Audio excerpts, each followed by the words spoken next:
Maria Antonieta é mais conhecida hoje por sua execução durante a Revolução Francesa e, desde então, tornou-se sinônimo de divisão de classes, extravagância real e indiferença à pobreza da França. Menos conhecida é a história de seus filhos e família. Junte-se a mim enquanto exploramos o que aconteceu com eles.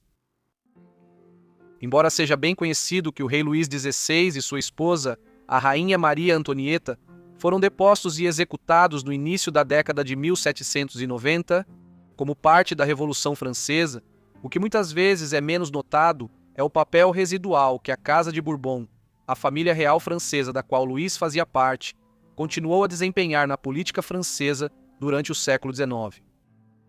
De fato, uma das filhas de Luís e Maria chegou até mesmo a se tornar brevemente rainha da França, em 1830.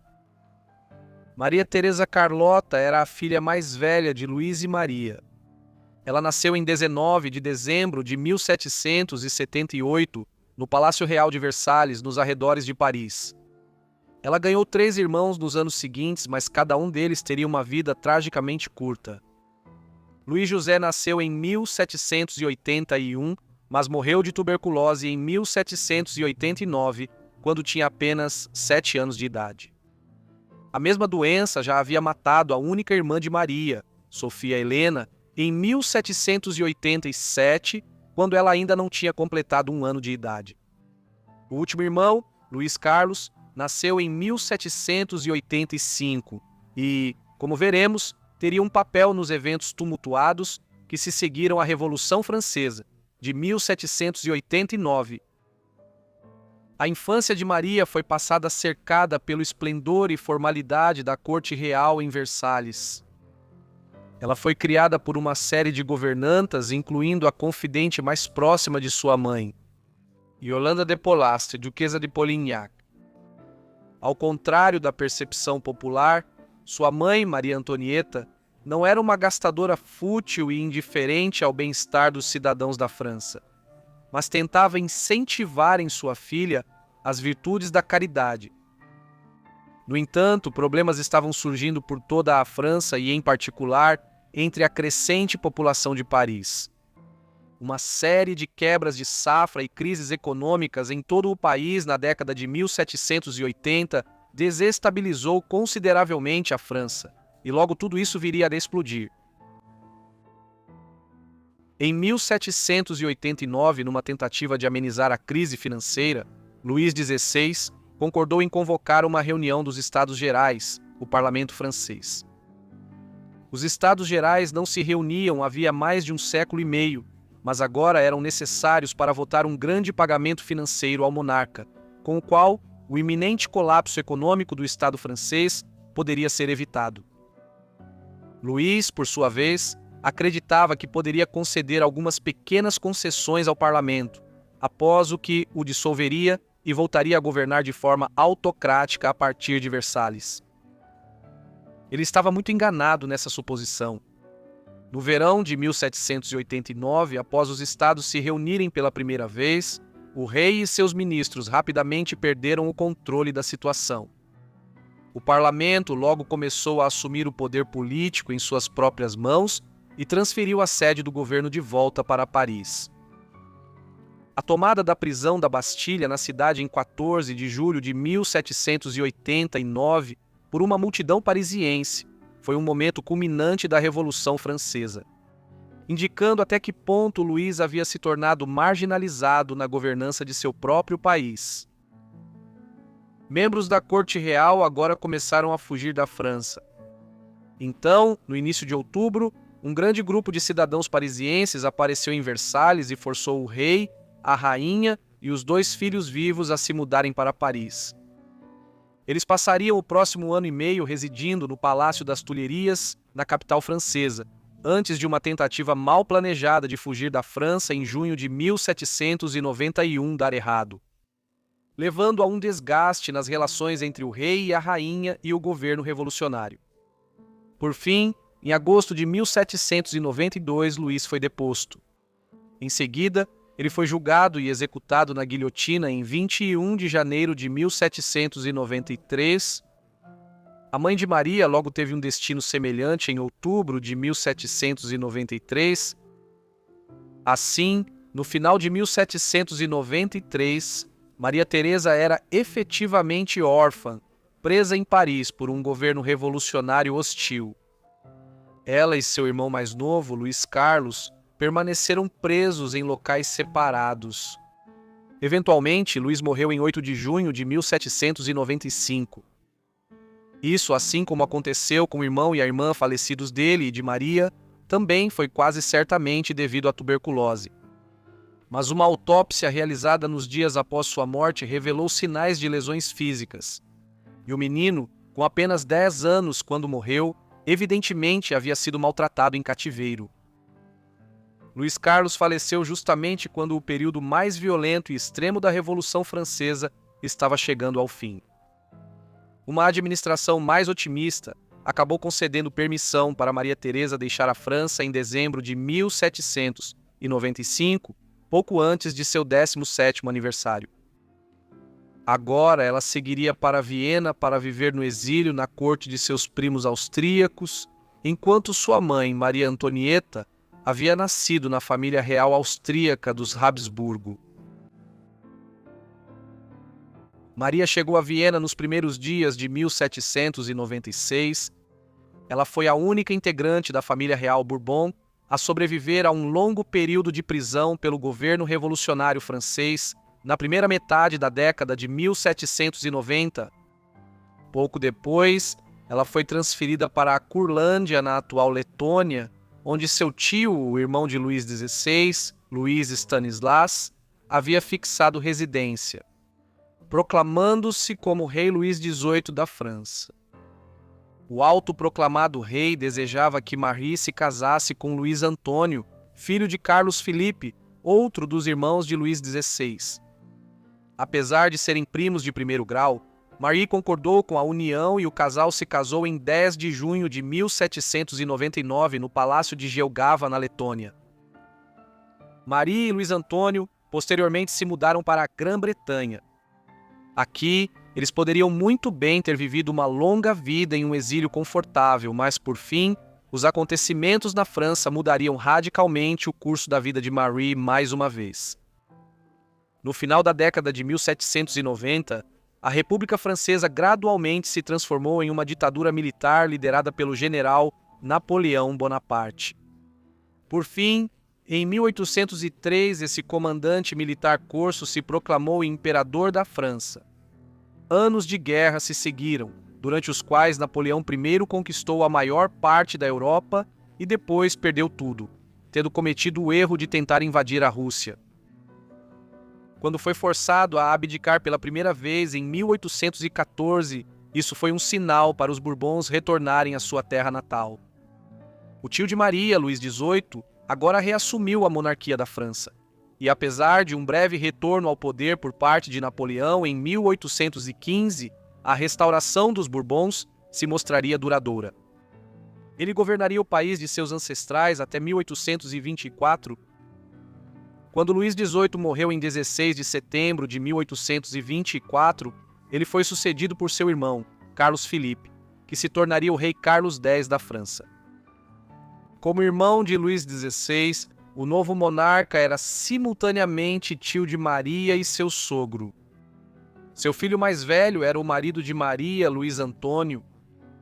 Assim, 30 anos depois que seus pais foram executados no auge da Revolução Francesa, Maria agora se via casada com o herdeiro aparente do trono francês. O novo monarca, Carlos X, era profundamente impopular na segunda metade da década de 1820.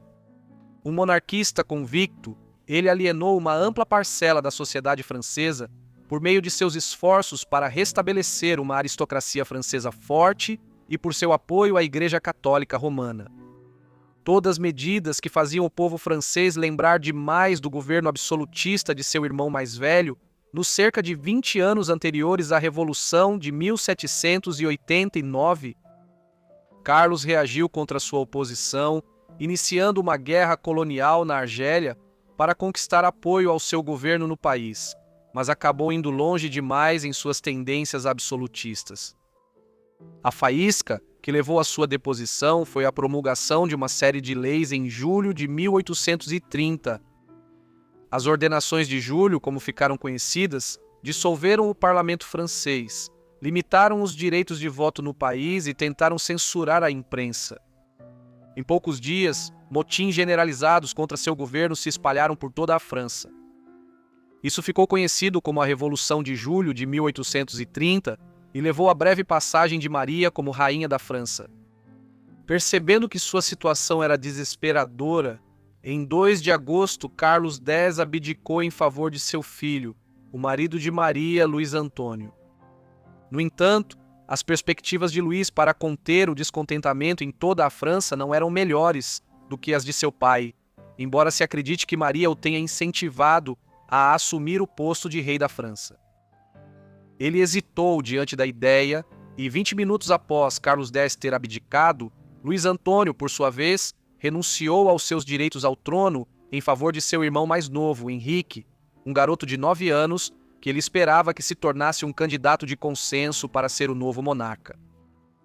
O resultado desses acontecimentos em 2 de agosto de 1830 foi que, por 20 minutos, entre a abdicação de Carlos X e a própria renúncia de Luís Antônio à coroa, Luís teoricamente reinou como rei Luís XIX da França. Durante esses mesmos 20 minutos, Maria Teresa, filha de Luís XVI, e Maria Antonieta, também foi brevemente rainha da França. A resolução final da crise de sucessão veio uma semana depois, no dia 9 de agosto. A Câmara dos Deputados francesa, ou Parlamento, decidiu que o jovem Henrique era um candidato inaceitável. E, em vez disso, ofereceu o trono a Luís Filipe, um membro da Casa de Bourbon, mas cujo pai, Luís Filipe, Duque de Orleans, havia apoiado a Revolução Francesa. Assim, Luís Filipe tinha a vantagem de ser tanto um príncipe de sangue real, quanto alguém com boas credenciais republicanas. Ele aceitou o trono em 9 de agosto de 1830 e permaneceria como Luís Filipe, o primeiro, por 18 anos, no que viria a ser chamado posteriormente de Monarquia de Julho. Após a revolta de 1830 que o levou ao poder, após seu breve período como rainha da França e a ascensão de Luís Filipe, o primeiro, Maria Teresa e sua família ampliada, incluindo seu marido e o deposto Carlos X, foram para o exílio, temendo violência caso permanecessem na França. Em 16 de agosto de 1830, eles partiram do porto de Cherbourg para o Reino Unido, mas foram recebidos friamente na Inglaterra, um país com uma longa história de conflitos com a monarquia francesa. Como resultado, eles rapidamente se estabeleceram mais ao norte, na capital escocesa de Edimburgo, onde Maria e Luís haviam vivido por algum tempo após o casamento 30 anos antes. Eles ficariam aqui por pouco mais de 2 anos. No final de 1832, o imperador Francisco I da Áustria convidou os Bourbons exilados para residirem no Império da Europa Central, de onde a mãe de Maria era originalmente. Aproveitando essa mudança de sorte, a antiga família real passou a residir no Castelo de Praga, na Boêmia, mas em 1835 mudou-se novamente para Gorizia. Hoje isso fica na Eslovênia, mas na época fazia parte da Áustria. Pouco depois de chegar à costa do Mediterrâneo, o tio de Marie, Carlos, contraiu cólera e morreu em 6 de novembro de 1836. Seus últimos anos foram passados em relativa obscuridade, em comparação com as desventuras e turbulências de sua vida anterior. Nas décadas de 1790 e 1820, seu marido faleceu em 1844, após o que ela se mudou novamente para os arredores de Viena. Marie viveria o suficiente para ver uma nova rebelião varrer a França. Isso fazia parte de um conjunto mais amplo de levantes populares europeus em 1848, que exigiam a liberalização da governança do continente. Na França, isso se manifestou na deposição de Luís Filipe e na promulgação da Segunda República Francesa. Ela se mostraria de curta duração e, em 1852, Luís Napoleão Bonaparte, sobrinho do grande general que havia conquistado a maior parte da Europa 40 anos antes, proclamou-se chefe do Segundo Império Francês. No entanto, Maria faleceu algumas semanas antes da ascensão de Napoleão III como imperador em 1852. Em 19 de outubro de 1851, ela morreu de pneumonia aos 72 anos de idade. Exilada da França em diversos momentos da vida, talvez seja apropriado que ela esteja enterrada em Gorizia com seu tio e marido. Sua lápide traz a inscrição Rainha Viúva da França, em lembrança ao fato de que a filha mais velha de Luís XVI e Maria Antonieta governou brevemente como Rainha da França. Por apenas 20 minutos em 1830. Agora vamos analisar mais a fundo o que aconteceu com seus filhos adotivos. Marie-Philippine Lambriquet nasceu em Versalhes em 31 de julho de 1778. Ela recebeu o nome de sua mãe, que se tornou criada da filha do rei Luís XVI, Madame Royale, e seu pai Jacques era camareiro de Madame Elisabeth, irmã do rei. Ela teve duas irmãs que morreram na infância e um irmão mais novo, Auguste, cujo destino permanece desconhecido. Quando criança, seus dias provavelmente eram preenchidos ajudando os pais, cuidando do irmão, mantendo a casa e brincando com as crianças da cidade de Versalhes. É muito provável que ela tenha crescido na Grande Comuna, o edifício designado para os criados em Versalhes, mas ela conquistou uma amiga notável. De alguma forma, ela fez amizade com Maria Teresa Carlota, Madame Royale, a filha mais velha de Maria Antonieta e Luís XVI. Essas companheiras de brincadeira se davam tão bem que, após a morte de sua mãe, Maria Filipina foi acolhida pela rainha como uma companheira de brincadeiras. Madame Royale, ou Carlota, como era conhecida pelos mais próximos, tinha sido uma criança orgulhosa e teimosa. E Maria Antonieta esperava que colocá-la junto com a filha da criada lhe ensinasse humildade e a fizesse perceber seus privilégios. E de acordo com todos os relatos, funcionou. 7 meses após a morte de sua mãe, Marie-Philippine foi oficialmente adotada pelo rei e pela rainha para a casa real, mas seu irmão Auguste não foi. Além disso, embora o rei tenha concedido a ela uma pensão de 12.000 libras, quase $100.000 em 2015, ela não recebeu nenhum título e o grande público nunca a conheceu como uma filha da França. Havia vários motivos para a adoção, incluindo ensinar valores adequados a Charlotte, além de amenizar a solidão de Charlotte, já que ela não tinha irmãs ou primas vivas. Maria Antonieta era extremamente próxima de sua irmã Charlotte, de quem Charlotte recebeu o nome antes de serem separadas à força, e é possível que a rainha quisesse o mesmo para sua filha. Além disso, ela havia perdido uma filha no ano anterior à adoção de Ernestine, então, de certa forma, estava substituindo sua filha perdida. Maria Antonieta oficialmente deu a Marie-Philippine o nome de Ernestine após sua adoção, possivelmente em homenagem à personagem principal do livro de 1765, L'Histoire de Népine, de Marie-Jeanne Riccoboni. Ernestine não foi a primeira criança adotada pelo rei e pela rainha. Mais de uma década antes, a rainha quase atropelou um pobre menino de 5 anos. A rainha parou sua carruagem a tempo e ficou tão encantada com o menino que adotou o órfão. Ele mesmo não ficou muito animado com isso e teve que ser retirado à força de sua avó, que sabia que a rainha poderia dar a ele e aos seus irmãos uma vida melhor. Ela deu dinheiro para suas 2 irmãs e empregou seu irmão na orquestra da corte.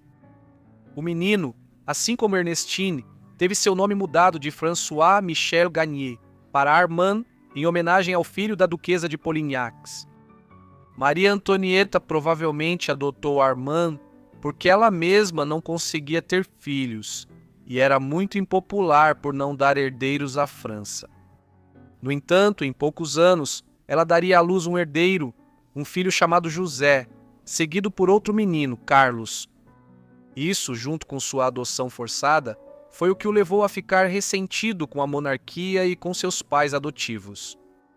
Quando a Revolução Francesa começou, ele fugiu e se juntou aos revolucionários, traindo seus pais adotivos. Além de Armand, Ernestine compartilhou sua vida com seus novos irmãos adotivos, Charlotte, Joseph e Charles. Charlotte e Ernestine se parecem tanto que muitos dignitários estrangeiros achavam que elas eram gêmeas. Elas passavam todo o tempo possível juntas. Elas dividiam um quarto, eram tratadas da mesma forma pelos criados e recebiam a mesma educação em línguas, história, música, dança, conversação, matemática e geografia. Os cortesãos, por outro lado, não sabiam muito bem como tratar Ernestine, que não era uma princesa nem sequer uma nobre, mas de alguma forma vivia como se fosse. Eles geralmente a chamavam de amiga e criada de Madame Royale e a tratavam com cautela. Ela nunca era incluída nas cerimônias oficiais, que só contavam com os filhos biológicos do rei e da rainha. Ernestine e Charlotte foram educadas pela governanta, a duquesa de Polignac, que depois foi substituída por Madame de Tocqueville. A subgovernanta, que na verdade ensinava as meninas no dia a dia, era a idosa Angélique de Marcoux e sua filha Renée. Enquanto Angélique era uma figura querida, quase como uma avó para elas, Renée sempre foi conhecida como uma disciplinadora severa, e suas alunas não gostavam muito dela. Embora Renée mais tarde viesse a se tornar uma figura vital na vida de Ernestine. Durante esse período, as duas meninas adoravam passar tempo em seu lugar favorito, nos jardins do palácio. O Petit Trianon, o pequeno palácio isolado da rainha, e o adjacente Amour de la Reine, uma vila cenográfica onde elas basicamente aprendiam sobre a vida camponesa, embora por uma perspectiva limitada e muito otimista. Aqui, Charlotte e Ernestine teriam aprendido a tirar leite de cabras e vacas, pegar ovos, colher flores, entre outras coisas. No entanto, a nova vida familiar de Ernestine não era só flores. Seu irmão adotivo, Joseph, o Delfim da França, que tinha a mesma idade que seu irmão biológico, sofria de problemas de saúde, pois tinha tuberculose. Como resultado, ele precisava usar coletes de metal e frequentemente tinha que ser levado em uma cadeira de rodas. Infelizmente para a família real, a condição dele continuou a piorar, e isso aconteceu no pior momento possível. No dia 5 de maio de 1789, os Estados Gerais foram convocados. Essa foi uma reunião enorme de dignitários e representantes da nobreza, do campesinato e do clero para discutir a impopularidade do rei, a economia decadente do país, a fome generalizada e a má administração da coroa. Os tempos estão tensos, para dizer o mínimo. Como a saúde de José estava se deteriorando, as crianças reais foram enviadas para o castelo de Maldon, onde o ar era mais puro. Infelizmente, o garotinho, o brilhante e esperto Delfim, morreu em 4 de junho de 1789, aos 7 anos de idade. Cercado por médicos e seus irmãos, incluindo Ernestine, que ficou muito triste com sua morte. No entanto, seus pais não tiveram tempo para lamentar. O rei tentou adiar os Estados Gerais, mas o povo estava irritado demais para ouvir. "Não há paz entre vocês?" ele perguntou. Quando meu pequeno Dauphin morreu, o mundo pareceu não notar. O povo enlouqueceu desde aquele dia e eu não consigo parar de chorar, escreveu a rainha para seu irmão. Depois da tomada da Bastilha em 14 de julho, as coisas começaram a mudar. Mas cortesãos partiam em pânico a cada dia. A duquesa, a governanta-chefe da menina, foi substituída por Madame de Tourzel. Os irmãos do rei partiram e, por essa época, o pai e o irmão de Ernestine também deixaram a corte. Em outubro de 1789, quando Ernestine tinha 11 anos, tudo mudou para sempre. As mulheres de Paris marcharam até o Palácio de Versalhes para exigir pão para suas famílias famintas. Elas invadiram e mataram os guardas da rainha. A própria rainha escapou por pouco com vida por um corredor secreto, e então correu rapidamente até o quarto de Charlotte e Ernestine para buscá-las, enquanto Madame de Tocqueville pegou o filho da rainha, Charles, o novo Delfim. O que se seguiu foi a noite mais assustadora da vida de Ernestine. Toda a família real e seus amigos próximos se amontoaram na sala central do palácio diante de uma multidão de centenas de pessoas ansiosas para matá-los. Ernestine teria ouvido os tiros atravessando as janelas na esperança de acertar alguém. Ela também teria ouvido os insultos vis que a multidão gritava sobre a rainha. Depois que a família real apareceu na varanda algumas vezes, a multidão ficou menos violenta. O rei concordou em levar sua família para Paris, para as Tulherias, e agora eles eram prisioneiros do povo. Ernestine e Charlotte permaneceriam em Paris pelos próximos 3 anos. E durante esse tempo, Ernestine ficaria cada vez mais ansiosa com sua posição incerta, já que sua vida dependia da família real, que já não tinha mais controle sobre seus próprios destinos. Enquanto estava em Paris, Charlotte fez amizade com Pauline de Torcel, a filha mais velha de Madame de Torcel, que era 7 anos mais velha e mais sábia. E como se isso não bastasse para substituí-la, a rainha decidiu adotar outra criança enquanto estava em cativeiro. Quando o porteiro de Maria Antonieta morreu, deixando 3 filhas para trás, ela adotou a mais nova e colocou as 2 mais velhas em um internato, pagando por seus estudos. É interessante notar que a rainha pagou pela educação dessas meninas e ainda deu dinheiro e uma posição aos irmãos de Armanda após sua traição, mas nunca sequer deu atenção ao irmãozinho de Ernestine. Talvez Ernestine nunca tenha mencionado ele e temesse que, ao favorecer o irmão, a rainha a favorecesse menos. A nova filha adotiva da rainha foi chamada Zoé, em homenagem à filha mais nova de Madame de Tocqueville, e serviu como companheira de brincadeiras para o pequeno Charles. Em junho de 1791, quando Ernestine estava quase com 13 anos, a família tentou escapar usando suas conexões com outras famílias reais e com o antigo amante da rainha, Axel von Fersen. Várias decisões difíceis foram tomadas para que esse plano funcionasse. O pequeno Charles foi vestido como uma menina para seu grande desgosto. Zoe foi enviada para as irmãs e Ernestine foi deixada com o pai em Paris.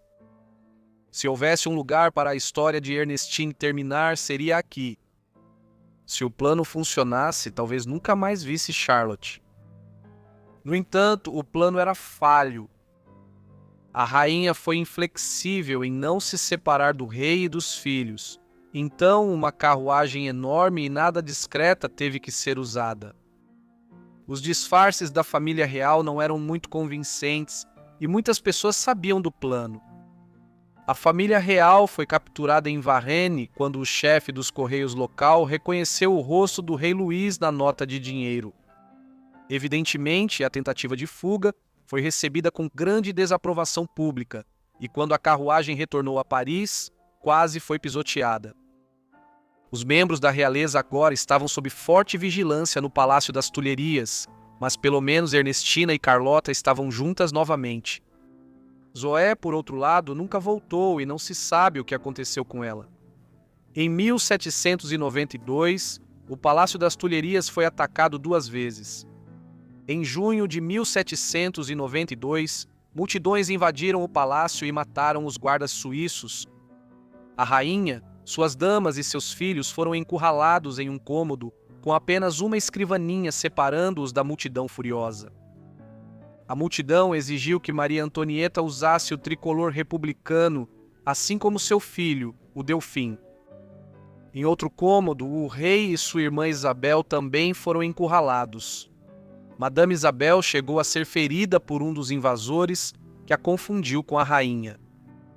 O rei então fez um discurso que acalmou a multidão por enquanto, mas isso não duraria. Mal 2 meses depois, em 10 de agosto, o Palácio das Tulherias foi invadido novamente em uma ofensiva. E desta vez, os presentes não estavam lá apenas para assustar e insultar a família real. Retomavam o poder do governo e puniam membros da realeza. Dessa vez, a rainha decidiu que era perigoso demais para Ernestine. A família real era prisioneira do Estado, mas Ernestine não era da realeza e, além disso, ela era praticamente desconhecida. Ernestine teve que se despedir de Charlotte, e René, de todas as pessoas, foi quem a salvou. René a levou até a praça principal em frente às Tulherias, onde o caos havia se instalado. Criados foram mortos, assim como guardas e nobres. Os invasores jogaram pessoas pelas janelas do palácio e Ernestine viu tudo isso.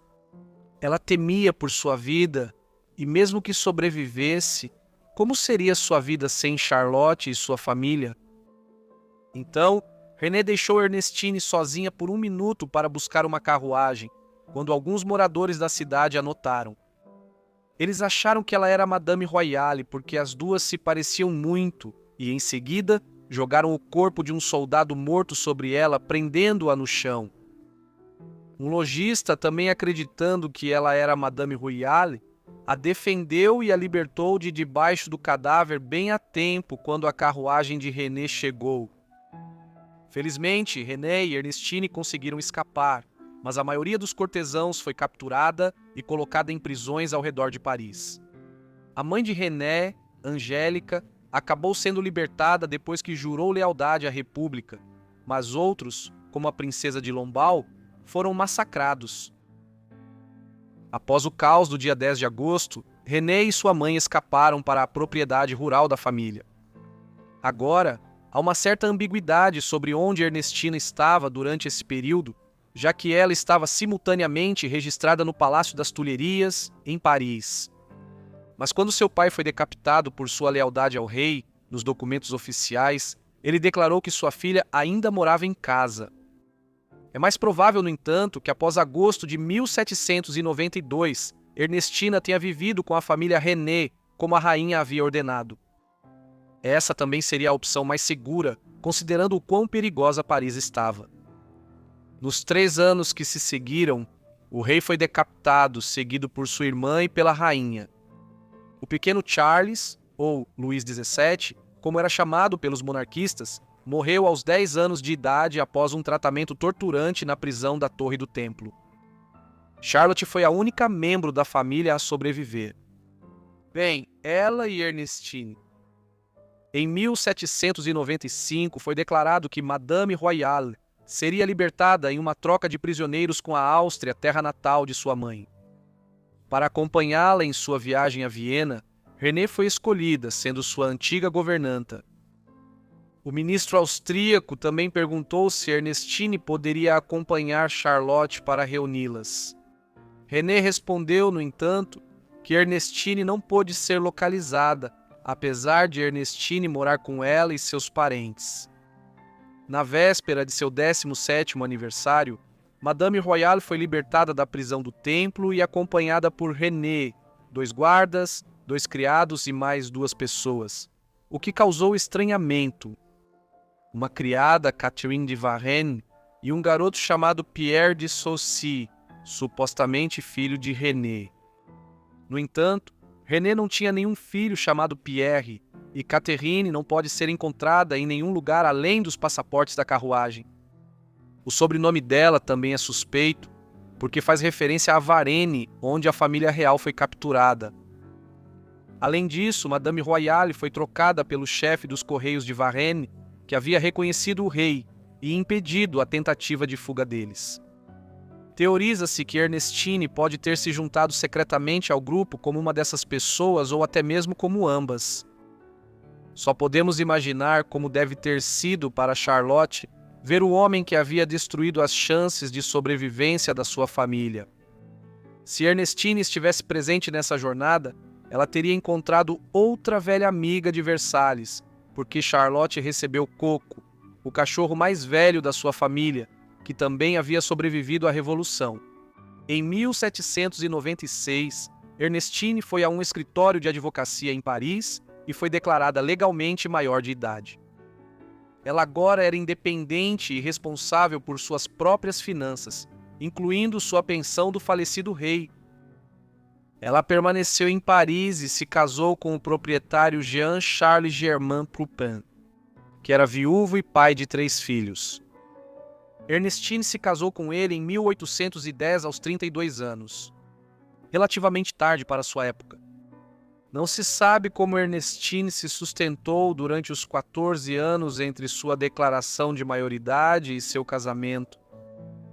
Ernestine faleceu na véspera de Ano Novo de 1813, aos 35 anos de idade. Ela morreu perto de Saint-Denis, onde seu irmão adotivo Joseph havia sido enterrado. Após a restauração da Casa de Bourbon em 1814, Charlotte iniciou investigações sobre o que havia acontecido com sua irmã adotiva, apenas para descobrir que ela havia falecido. Embora não fossem seus filhos, as próximas duas histórias são sobre dois de seus amigos mais próximos. Ambos eram como família para Marie Antoinette e, assim como ela, tiveram destinos trágicos. A mulher que um dia alcançaria uma posição de grande destaque na corte francesa nasceu como Yolande Martin Gabrielle de Polastron, em Paris, no dia 8 de setembro de 1749. Ela nasceu em uma família com uma antiga linhagem aristocrática, mas que havia caído em tempos difíceis durante o século XVIII, resultado de dívidas acumuladas ao longo de várias gerações. Gabrielle, como era comumente conhecida, passou sua infância em uma propriedade da família na região de Languedoc, no extremo sul da França. Quando tinha apenas 3 anos de idade, sua mãe faleceu e então Gabrielle foi confiada aos cuidados de uma tia, Madame Dandelot. Sua educação foi recebida em um convento local e, possivelmente devido a essa criação austera, ela rejeitava os adornos da nobreza francesa da época, como roupas decadentes e joias em abundância. Isso contrastava fortemente com o ambiente em que ela se encontraria vivendo durante as décadas de 1770 e 1780. Quando tinha apenas 16 anos de idade, Gabrielle foi prometida em casamento a Jules François Fromont, conde de Polignac, que era 3 anos mais velho que ela. Os Polignac eram, assim como os Polastron, uma antiga família aristocrática francesa, mas que havia passado por dificuldades ao longo do século XVIII. O casal se casou em 7 de julho de 1767, quando Gabrielle tinha 18 anos e Jules tinha 21. Ele era um oficial no exército francês e eles poderiam esperar levar uma vida moderadamente confortável no futuro, caso as coisas continuassem como estavam para ele. Em 1775, um encontro fatídico mudaria o curso de suas vidas para sempre.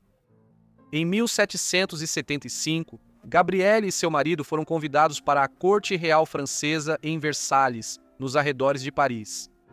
Por intervenção da cunhada de Gabrielle, Diane de Polignac, que era dama de companhia da condessa de Artois, cunhada do rei da França. Em meados da década de 1770, a corte francesa se concentrava em um novo casal real. No dia 10 de maio de 1774, um novo rei subiu ao trono, o jovem Luís XVI, de 19 anos. Sua consorte era a rainha Maria Antonieta, esposa de Luís desde 1770, e que tinha 18 anos na época da ascensão ao trono em 1774. Maria também era membro da família real austríaca dos Habsburgos e irmã do atual governante da Áustria e do Sacro Império Romano, José II. O novo rei e a nova rainha governavam um dos estados mais autocráticos da Europa. Luís exercia um enorme poder como rei da França, e o país era governado por um pequeno grupo de burocratas de Versalhes em associação com a nobreza francesa. O parlamento francês não se reunia desde o início do século XVII e havia pouca ou nenhuma consulta à população em geral na formulação das políticas do governo na França. Quando foram apresentados ao rei e à rainha em Versalhes, em 1775, a rainha Maria Antonieta imediatamente simpatizou com Gabrielle. A jovem de poucos recursos e seu marido, especialmente considerando sua classe social, foram rapidamente convidados a se mudar para a corte em Versalhes. Eles aceitaram prontamente quando a rainha se ofereceu para quitar suas dívidas e melhorar sua situação financeira. Nos meses seguintes, Gabrielle e Jules ascenderam rapidamente na corte francesa. Ela rapidamente se tornou a confidente mais próxima da rainha, com Maria Antonieta parecendo enxergar Gabrielle como uma espécie de irmã mais velha, um tipo de apoio psicológico para uma jovem que deixou a família em Viena ao se mudar para a França anos antes. Gabrielle e Jules tiveram 2 filhos, Aglaé, nascida em 1768, e Armand, nascido em 1771, quando eles chegaram a Versalhes pela primeira vez. Nos anos que se seguiram, mais 2 filhos, Jules e Camille, nasceram em 1780 e 1781. A família passou a ser presença constante na corte de Versalhes, sempre próxima do rei e da rainha. De fato, quando a governanta dos próprios filhos de Maria e Luís renunciou em 1782, a rainha pediu a Gabrielle que assumisse o cargo de governanta das crianças reais. Isso junto com a concessão do título de duque e duquesa de Polignac em 1780. É uma indicação clara de como o prestígio de Gabrielle e Jules havia aumentado na corte real francesa. No entanto, a vida em Versalhes não era totalmente isenta de dificuldades. O rei. O casamento do casal era relativamente satisfatório, mas longe de ser um casamento verdadeiramente comprometido, e tanto Gabrielle quanto Jules eram alvos de rumores de casos extraconjugais.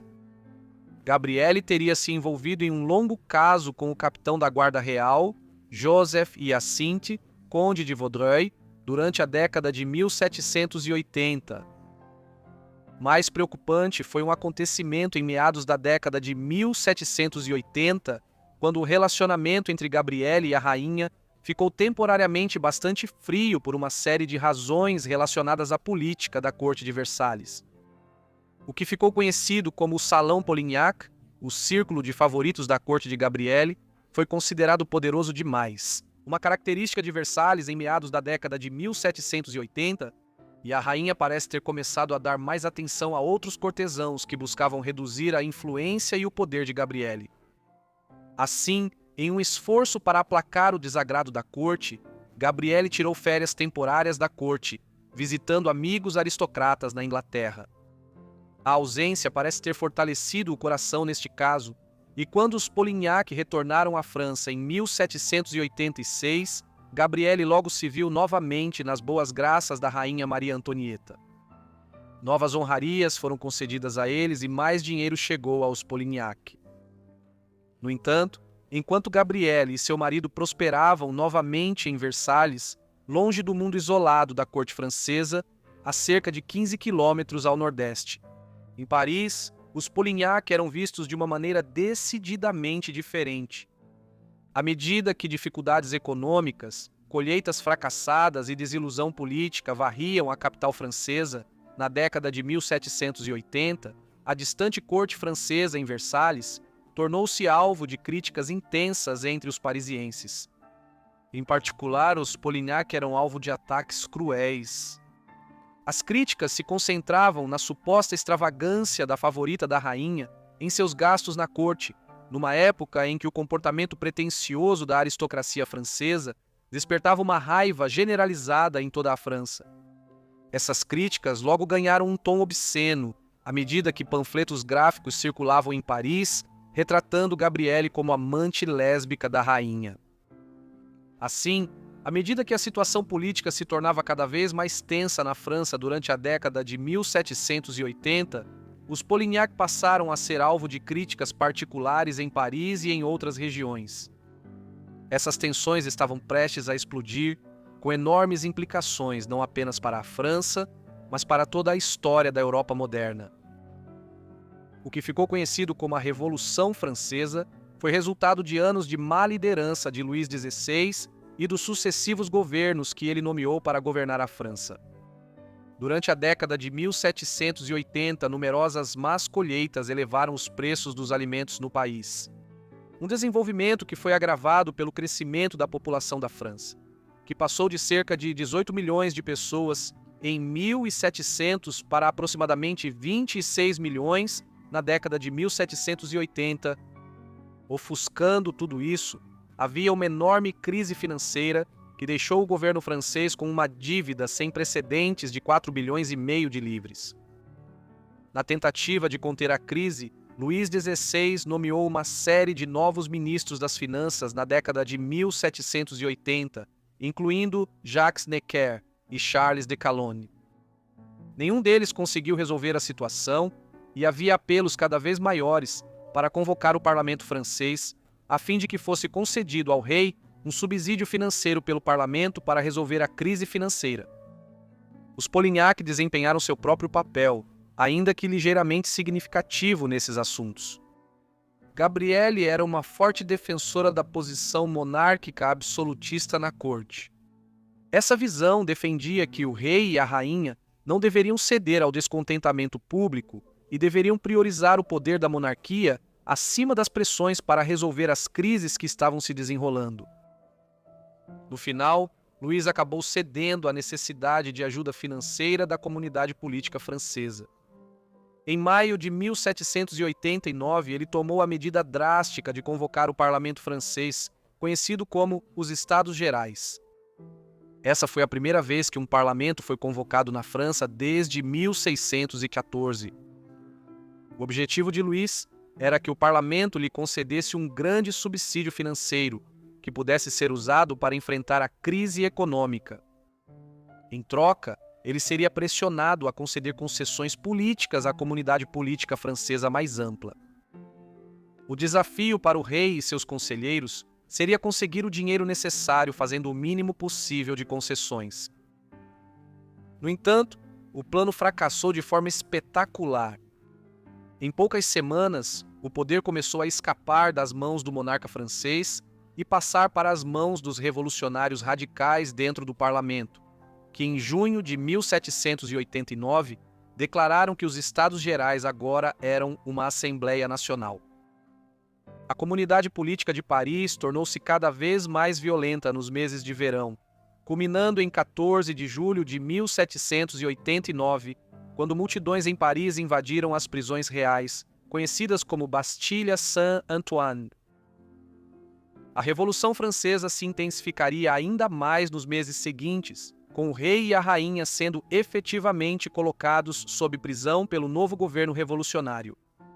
No entanto, enquanto Luís e Maria estavam detidos na França, apesar de uma tentativa de fuga em 1791 à tomada da Bastilha em julho de 1789, foi o estopim que levou os Polignac a deixarem o país. Gabrielle e sua família partiram primeiro para a Suíça. Há muita correspondência sobrevivente dela para Maria Antonieta nos meses que se seguiram, o que permite rastrear os movimentos da família e também o fato de que ela manteve contato com a rainha. Fica claro que Gabrielle também estava sofrendo de uma doença grave nessa época. Em algum momento da década de 1780, a favorita da rainha desenvolveu câncer, e quando estavam vivendo na Suíça, ela já sofria consideravelmente por causa de sua doença. Apesar da saúde debilitada, a família continuou mudando-se regularmente no início da década de 1790. Após sua estadia no estado alpino, os Polignac viajaram para o sul até a Itália, onde visitaram Turim, Roma, Veneza e várias outras cidades importantes. No entanto, o destino deles era a Áustria. Em 1791, eles estavam em Viena, onde os Polignac presumivelmente receberam uma recepção muito cordial do restante da família Habsburgo de Maria Antonieta. A viagem deles a Viena devia-se à crença de que, caso Maria Antonieta e Luís fossem libertados pelo governo revolucionário francês, eles também iriam para a terra natal da rainha. Mas isso nunca aconteceria. Na França, Luís buscou apoio de outras potências europeias para restaurar a monarquia contra o governo revolucionário. Por fim, a monarquia absoluta foi abolida no final de 1792 como resultado dessas ações. Luís foi considerado culpado de alta traição e executado na guilhotina em 21 de janeiro de 1793. O próprio julgamento de Maria começou em outubro seguinte. Apenas 2 dias depois, ela foi condenada e executada em 16 de outubro de 1793 em Paris. A própria morte de Gabrielle ocorreu apenas algumas semanas depois, mas sob circunstâncias muito diferentes. Ela morreu em 9 de dezembro de 1793 em Viena, quase certamente devido ao câncer do qual vinha sofrendo há algum tempo. No entanto, sua família na época afirmou que ela havia morrido devido ao desgosto ao saber da execução de Maria Antonieta. A vida de Gabrielle tornou-se foco de mitos e lendas pela corte francesa em Versalhes na véspera da Revolução Francesa. Não há muitas dúvidas de que a corte nessa época era altamente responsável por seu comportamento grandioso durante um período em que o povo comum da França sofria com falhas nas colheitas e crise financeira. Mas enquanto os Polignac se tornaram alvo de críticas nos círculos políticos de Paris na década de 1780, como resultado, há poucas evidências substanciais que sugiram que Gabrielle fosse mais imoral em sua conduta do que qualquer um de seus contemporâneos em Versalhes. Assim, nossa visão dela como o epítome do comportamento incompetente da aristocracia francesa no final do Antigo Regime é um tanto injusta. Yolande Martine Gabrielle de Polastron, duquesa de Polignac, foi um produto da cultura cortesã da França moderna e um exemplo totalmente típico dessa mesma cultura.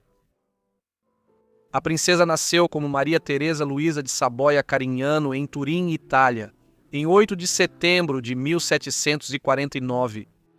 Ela era filha de Luís Victor de Carignano e da landgrávia Cristina de Hesse-Rheinfels-Rotenburg, ambos descendentes da realeza europeia. Diziam que ela tinha um rosto bonito, com cabelos loiros exuberantes que, certa vez, ao se soltarem das fitas, desceram até seus pés. A princesa vinha de uma família extremamente rica e era bem educada. Ela falava várias línguas e era bastante culta. Ela adorava ler poesia italiana, assim como livros de autores populares como Maquiavel e Dante. Ler era um dos seus passatempos favoritos e ela havia investido em sua própria biblioteca pessoal extensa. Sua educação impressionante e a riqueza de sua família fizeram dela um excelente partido. Em 1767, o Duque de Pontievre pediu a Luís XVI que o ajudasse a encontrar uma esposa adequada para seu filho, o príncipe de Lamballe. O rei concordou e sugeriu que ele voltasse sua atenção para a princesa de Saboia. O príncipe de Lamballe viu um retrato da princesa e, com apenas 17 anos, o destino dela foi selado. Ela chegou à França no dia 30 de janeiro em Montereau e foi recebida por um jovem de olhar curioso com um lindo buquê de flores. Inicialmente confusa, a princesa logo percebeu que aquele era seu futuro marido. Eles se casaram mais tarde naquele mesmo dia, na capela do Château de Nangy, na casa do conde de Guercy. No entanto, o casamento durou pouco. A princesa de Lamballe demonstrou amor e carinho ao marido, e inicialmente os dois pareciam felizes no casamento. Mas a corte de Versalhes era notória por seus escândalos e não demorou para que a princesa se visse no centro de outro. A princesa foi apresentada à corte de Versalhes, onde conquistou grande admiração, mas o relacionamento entre ela e o marido rapidamente se deteriorou. O príncipe havia se envolvido em um relacionamento adúltero com duas atrizes, e Maria ficou devastada pela traição do marido. Seu sogro a consolou, mas após um ano de casamento, ela seria atingida por ainda mais tristeza, pois seu marido faleceu em 1768 de uma doença venérea antes de completar 21 anos. Ela conseguiu perdoar as transgressões do marido, cuidando dele com ternura até que ele faleceu. A princesa seguiu em frente para começar sua nova vida, mudando-se permanentemente para residir em Rambouillet, perto de Versalhes, onde seu sogro estava instalado como Duque de Pontievre. O duque havia se afeiçoado à princesa e a considerava como sua própria filha. Ele recomendou que ela fizesse um voto de castidade e se tornasse freira. Embora nunca tenha sido freira, ela escolheu permanecer fiel ao marido por toda a vida. Após herdar a riqueza do marido, ela se juntou ao sogro para concluir suas muitas obras de caridade. O duque ficou conhecido como o Rei dos Pobres e Marie de Lamballe ganhou o apelido de Anjo de Pontievre. Ela acabou se recuperando do luto, embora ainda fosse acometida por uma série de momentos melancólicos que, com o tempo, foram piorando com a idade. Em 1770, o Delfim Luís se casou com Maria Antonieta, filha de Maria Teresa, a imperatriz da Áustria. Luís subiu ao trono apenas 4 anos depois, em 1774, tornando-se o rei Luís XVI. Depois de viver algum tempo na corte, o relacionamento entre Maria Antonieta e a princesa de Lamballe começou a florescer. Maria Antonieta encontrou sua nova confidente na princesa e no ano seguinte, em 1775, ela também foi proclamada superintendente da casa da rainha. A princesa de Lamballe acompanhava a rainha em muitas de suas excursões e em muitas de suas festas. O duque de Pontievre sucumbiu ao estilo de vida do rei e da rainha e até começou a demonstrar interesse em receber a realeza internacional. Ele chegou a receber o príncipe herdeiro da Suécia e o rei da Dinamarca, com a princesa de Lamballe atuando como sua anfitriã. A corte de Versalhes era palco de muitos bailes e festas, tornando-se notória por seu estilo de vida luxuoso e desejo por tudo que fosse extravagante. Afinal, Luís XIV quase levou o estado inteiro à falência quando contratou o renomado arquiteto paisagista francês André Lenotre para redesenhar os 2.000 acres de Versalhes. Devido à situação monetária da França, o rei Luís XVI contratou Anne Robert Jacques Turgot para controlar as finanças do país. Turgot tinha a missão de proporcionar liberdade financeira e prosperidade ao povo comum. Ele escreveu uma carta ao rei Luís afirmando que não queria falência, aumento de impostos nem empréstimos. Turgot era a favor da monarquia, desde que a monarquia trabalhasse em prol do povo. Com suas novas leis e regulamentos entrando em vigor, o rei Luís XVI precisou trazer os estados da Bretanha para uma conformidade mais rigorosa, já que a região anteriormente funcionava como um estado relativamente autônomo. Para fazer isso, o rei precisava de um diplomata confiável para conter qualquer reação ou sentimento antimonarquista. E assim, ele convocou o Duque de Pontievre como o homem perfeito para o cargo. A princesa de Lamballe o acompanhou até Rennes em 17 de dezembro de 1774. A incursão deles na região foi um grande sucesso, e a própria princesa conseguiu conquistar o coração da população local. A princesa de Lamballe estava ausente da corte de Versalhes há 2 meses, e a rainha Maria aguardava ansiosamente seu retorno. Tendo ficado radiante ao saber que a princesa partiria alguns dias antes do previsto para voltar para casa, a rainha pediu que a princesa fosse direto para Versalhes. Após a princesa de Lamballe entrar em Versalhes, ela ficou surpresa ao ver que a rainha havia mandado pintar seu retrato em um vidro que foi colocado no cômodo onde a rainha passava a maior parte do tempo. No entanto, depois de passar muito do seu tempo livre com a rainha, os pensamentos e interesses da princesa começaram a divagar. Os parisienses adoravam o sobrenatural. A inclinação deles para o supersticioso e o paranormal começou muito antes da princesa nascer, mas o fascínio continuou a crescer.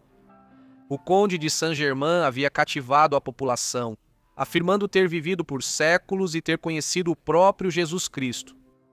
O barão do Popé de Sennevoix havia introduzido o estudo do magnetismo animal.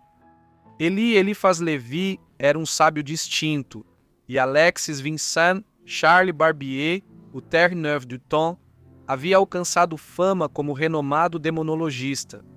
A princesa de Lamballe também havia sido cativada pelo sobrenatural, chegando a se corresponder com a cartomante Madame Lenormand, assim como com a astróloga e vidente Senhora Williams, que era de ascendência galesa. Embora grande parte de sua vida privada permaneça um mistério, sabe-se que a princesa passou a se interessar pela maçonaria. Em 1777, ela se tornou membro da Loja de Crandeur e passou a ser uma das integrantes mais prestigiadas do país. E em 1781, ela assumiu o papel de Grã-Mestra da Mère Loge des Causes d'Adoption. Em 1775, uma revolta em massa eclodiu.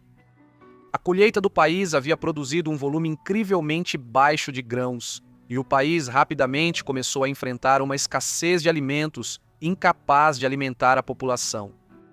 As pessoas começaram a culpar a monarquia, alegando que eles haviam retido propositalmente as reservas para si mesmos, e o povo começou a se revoltar.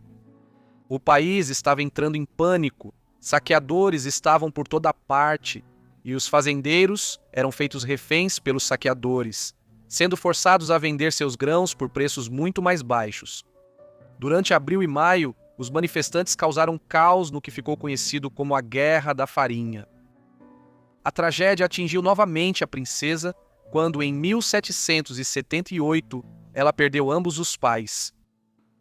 No ano de 1785, a população da França tornou-se cada vez mais hostil em relação ao trono e ao estilo de vida luxuoso que levavam, enquanto grande parte do país sofria com casos de extrema pobreza. O povo precisava encontrar uma desculpa para cada possível desgraça, e a encontrou em Maria Antonieta.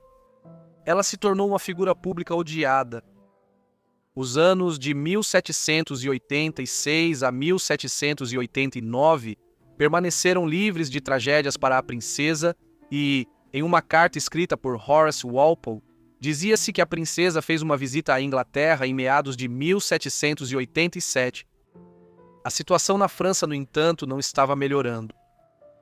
O rei passou a se dedicar mais às suas coleções pessoais do que a tomar decisões sobre a administração do país.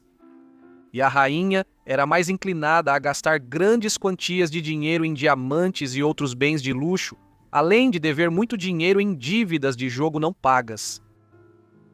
No dia 5 de maio de 1789, o rei Luís XVI convocou os Estados Gerais em Versalhes, que não se reuniam desde 1614. Ele convocou a reunião para apresentar uma nova lei tributária que imporia uma taxa mais alta sobre proprietários de terras e nobres ricos. A classe média presente na reunião, que incluía advogados e professores, havia exigido uma constituição. O rei ficou indignado. Ele acreditava que a monarquia deveria manter o poder absoluto, sem nenhum conjunto de regras ou governo para tirar seu poder. Os presentes na reunião dos Estados Gerais fizeram um juramento na quadra de tênis próxima, em 20 de junho de 1789, no qual declararam que não iriam para casa até que o rei concordasse em formar uma constituição. No dia 27 de junho, eles formaram seu próprio parlamento, que chamaram de Assembleia Nacional. Alguns nobres e clérigos passaram a integrar o novo parlamento. O rei ficou irritado, mas o povo comum também ficou irritado. Os preços do pão ainda estavam altos e muitos ainda passavam fome. O rei recusou-se a aceitar a Assembleia Nacional e até demitiu um ministro que era conhecido por trabalhar em favor dos pobres. Completamente indignados, milhares de moradores se reuniram em protesto e invadiram a fortaleza da Bastilha. Diante dos cerca de 8.000 manifestantes, os homens do rei não fizeram nada para impedir a invasão da fortaleza. O governador da Bastilha entregou as chaves aos manifestantes, mas já era tarde demais para demonstrar simpatia por eles. Ele era um homem que ajudou a prender centenas de pessoas que haviam se manifestado contra o rei. Os manifestantes tinham seu alvo e, tomados pela fúria, decapitaram o governador. Essa foi a primeira vez que os camponeses da França se revoltaram contra o poder absoluto do rei e venceram.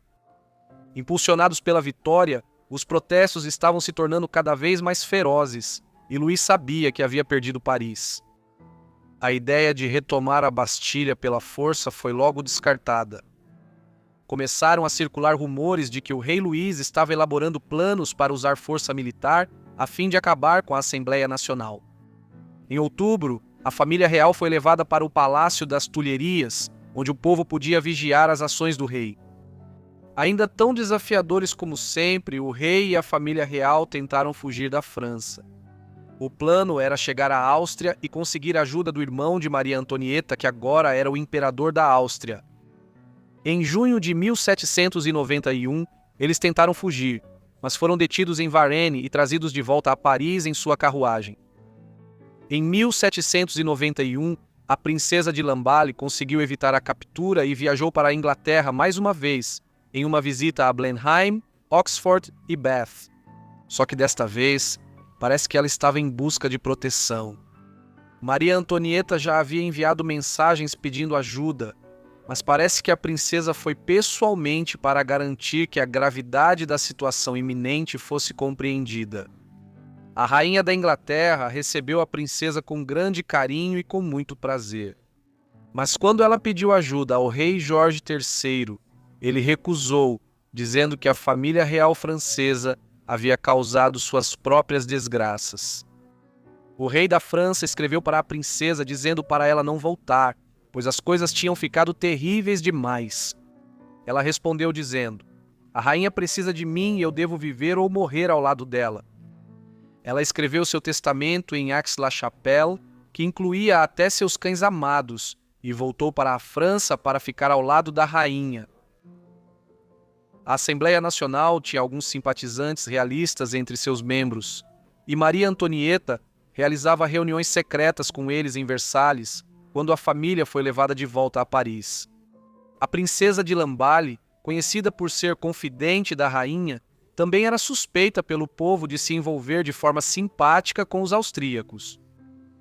Em 10 de agosto de 1792, a monarquia foi oficialmente derrubada e a princesa foi presa na prisão do Templo junto com Maria Antonieta. Ela foi então transferida para a prisão de La Force em 19 de agosto. A princesa foi obrigada a prestar um juramento que denunciava a monarquia e sua melhor amiga como rainha da França, mas ela recusou. Em 3 de setembro, ela enfrentou seu castigo brutal. Ela foi arrastada para fora da prisão após um breve julgamento e foi atingida inúmeras vezes com armas empunhadas pela multidão enfurecida que a aguardava. Ela caiu de joelhos após ser atingida na cabeça e morreu. O sangue dela manchou o vestido. Ela então foi atingida com força na cabeça, o que a deixou inconsciente, e a multidão então despiu seu corpo e começou a mutilá-la até que ela não fosse mais reconhecível. Após essas cenas horríveis e trágicas, sua cabeça foi decepada e colocada em uma estaca, que a multidão então desfilou em frente à cela de Maria Antonieta. Suas obras de caridade e bondade não significaram nada. Ela era amiga da monarquia e não seria tratada de forma diferente. Na época de sua morte, ela tinha 42 anos. Obrigado por assistirem ao vídeo sobre os filhos de Maria Antonieta e suas melhores amigas. Espero que tenham gostado. Me contem o que acharam das vidas aí embaixo nos comentários e, se tiverem sugestões, não deixem de colocá-las também nos comentários. Se você é novo no canal, significaria muito se você se inscrevesse, e eu vou ajudar vocês a ativarem as notificações para receberem todos os meus vídeos assim que eu os postar. Enfim, é isso da minha parte, então vejo todos vocês na próxima Vida Esquecida. Obrigado!